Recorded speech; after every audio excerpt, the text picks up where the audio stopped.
আসসালামু আলাইকুম বিসমিল্লাহির রহমানির রহিম। Welcome back to SN kitchen. আমরা সবাই জানি যে খাসির মাংসে একটা আলাদা স্মেল থাকে। এই স্মেলটা দূর করে কিভাবে টেস্টফুলভাবে রান্না করা যায় আজকে সেটাই আপনাদের সাথে শেয়ার করব। যদি ভিডিওটি ভালো লাগে চ্যানেলটি সাবস্ক্রাইব করে পাশে থাকা বেল আইকনটি অন করে রাখবেন আর অবশ্যই বেশি বেশি লাইক কমেন্ট শেয়ার করে পাশেই থাকবেন। চলুন তাহলে জেনে নেই আমাদের কিছু ভুলের কারণে এই খাসির গোশতের গন্ধ তো দূর হয় না বরং আরও বেড়ে যায়। কারণগুলো প্রথমত হচ্ছে গরম পানিতে গোশতটি ধোয়া যাবে না, কারণ গরম পানিতে ধোয়ার ফলে এর মধ্যে যে চর্বি থাকে সেই চর্বিগুলো কিছুটা হলে গলে গিয়ে মাংসের মধ্যে আটকে যায়, যার কারণে গন্ধটা দূর হয় না। আবার বেশি পরিমাণে যদি লেবু বা ভিনেগার ইউজ করেন তাহলে গন্ধ তো যাবে না, আবার উল্টা এটা টক এবং তীব্র একটা গন্ধর সৃষ্টি হবে।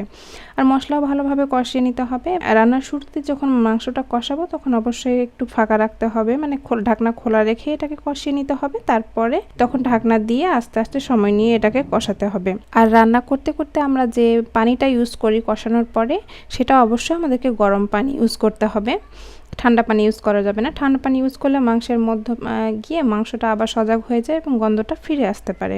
সো এসব টিপসগুলো আমাদের অবশ্যই জেনে রাখতে হবে। আরও কিছু কিছু টিপস আছে, আমি এগুলো রান্নার মধ্যে বলে থাকবো। সবাই আমার সাথেই থাকবেন আর ভিডিওটি স্কিপ না করে পুরোটাই দেখবেন আশা করি। চলুন তাহলে রেসিপিটি দেখে নেওয়া যাক। হাতের কাছে যদি লেবু না থাকে তাহলে এরকম লবণ দিয়ে 10 মিনিট মাখিয়ে রাখলেও হবে, তবে সব থেকে পারফেক্ট হচ্ছে লেবু বা ভিনেগার দিয়ে মাখিয়ে রাখা। তবে সব থেকে পারফেক্ট হলো 1 কেজি মাংসের জন্য 1 টিস্পুন লেবু অথবা 1 টিস্পুন ভিনেগার দিয়ে 10 মিনিট মাখিয়ে রাখতে হবে। তারপরে ঠান্ডা পানি দিয়ে ভালোভাবে এটাকে কষলিয়ে কষলিয়ে কতবার ধুয়ে ফেলতে হবে।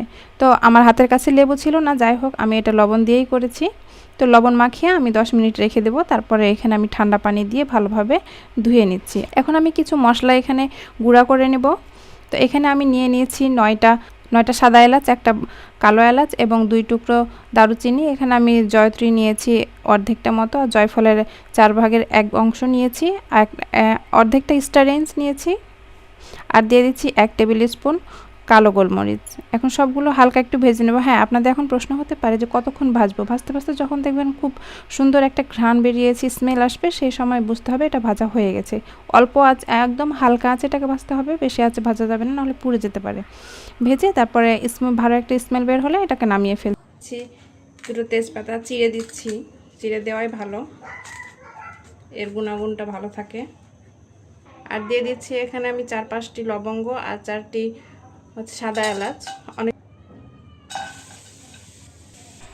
আমি প্যানে দিয়ে দিচ্ছি 3 কাপ পেঁয়াজ কুচি এবং পরিমাণ মতো সরিষার তেল। পেঁয়াজটাকে একটু হালচে ভেজে নিব, খুব বেশি লাল করব না, হালকা একটু ভেজে নিয়ে লাল করব।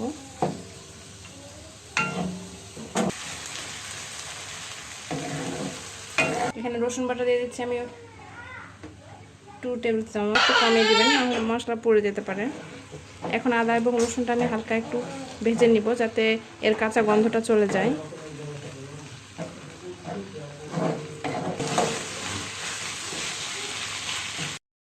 হলুদের গুঁড়ো দিয়ে দিচ্ছি 1 টেবিল স্পুন, জিরার গুঁড়ো দিচ্ছি 1 টেবিল স্পুন, ধনে গুঁড়ো 1/2 টেবিল স্পুন, কাশ্মীরি মরিচের গুঁড়ো 1 টিস্পুন, শুকনো মরিচের গুঁড়ো 1/2 টিস্পুন।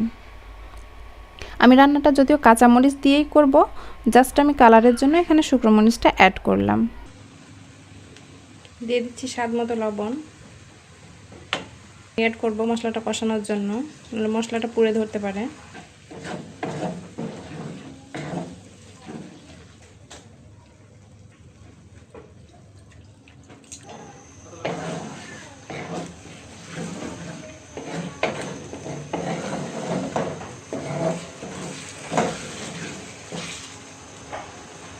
মশলাটা একটু ঢাকা দিয়ে কষিয়ে নিব, ঢাকা দিয়ে কষালে স্বাদটা অনেক গুণ বেড়ে যায়।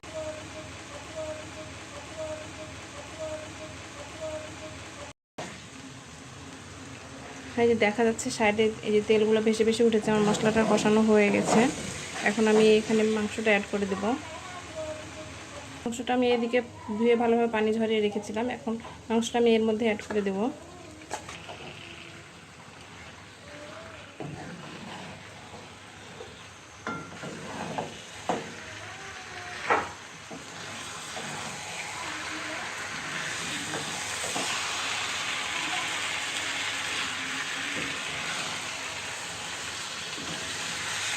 সামান্য একটু পানি দিয়ে দিব।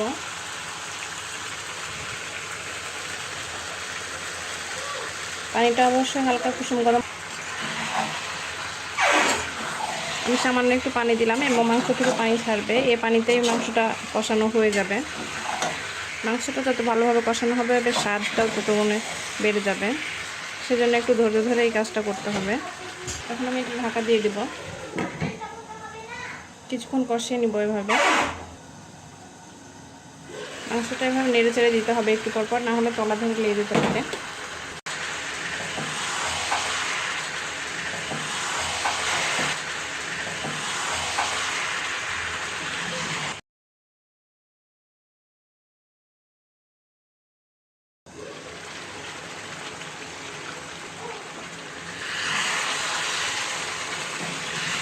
আমার চুলাটা একদম হাই হিটে রয়েছে, শুরু থেকেই আমি হাই হিটে মাংসটা কষাচ্ছি।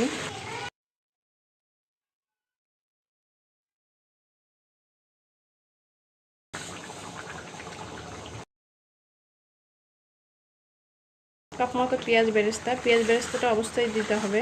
এতে করে কি হয় যে খাসির যে একটা এক্সট্রা গন্ধ আছে সেটাও চলে যায়।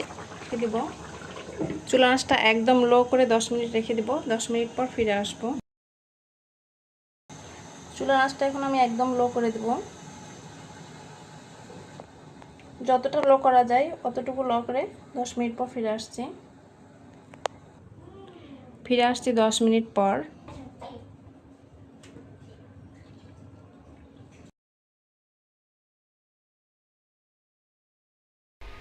একেবারে পারফেক্টলি সিদ্ধ হয়েছে। আশা করি ভিডিওটি ভালো লাগবে। যদি ভালো লাগে লাইক কমেন্ট শেয়ার করে পাশে থাকবেন। চ্যানেলটি অবশ্যই সাবস্ক্রাইব করে দিবেন। যারা ফেসবুক থেকে দেখছেন তারা পেজটি ফলো দিয়ে রাখবেন। সবাই ভালো থাকবেন, সুস্থ থাকবেন। আল্লাহ হাফেজ।